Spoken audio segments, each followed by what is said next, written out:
Hello guys, കുറച്ച് ചെറുപഴമുണ്ട്. അത് നാളത്തേക്ക് എന്തായാലും നന്നായിട്ട് പഴുക്കും. കൂടുതൽ പഴുത്ത് കഴിഞ്ഞാൽ കഴിക്കത്തില്ല കേട്ടോ. അപ്പോൾ വെറുതെ വേസ്റ്റ് ആക്കണ്ടല്ലോ വിചാരിച്ചിട്ട് അതുകൊണ്ട് ഒരു ഈവനിങ് സ്നാക്കൊക്കെ ഉണ്ടാക്കാമെന്ന് വിചാരിച്ചു. അതിന് വേണ്ടി ഒരു 4-5 പഴം എടുത്തിട്ട് നന്നായിട്ട് ഉടച്ചെടുത്തു. മിക്സിയിൽ അരച്ചെടുത്തതല്ല കേട്ടോ.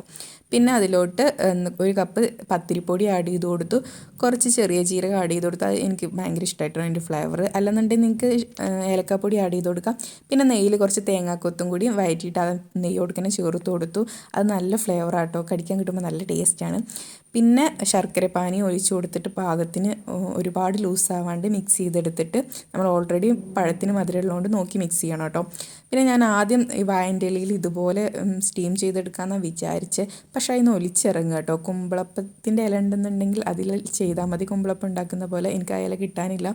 പിന്നെ രണ്ടാമത് കേക്ക് ടിന്നിലോട്ട് ഒഴിച്ചിട്ട് അതിൽ നന്നായിട്ട് പരത്തി മിക്സ് ചെയ്തെടുത്തിട്ട് ഇഡ്ഡലി പാത്രത്തിൽ സ്റ്റീം ചെയ്തെടുത്തു കേട്ടോ. ഇതിന് നമ്മുടെ ചക്കപ്പത്തിൻ്റെയൊക്കെ ഒരു ടേസ്റ്റൊക്കെ തന്നെയാണ്. അത് ഇഷ്ടമുള്ളവർക്ക് ഇതും ഇഷ്ടമാവും.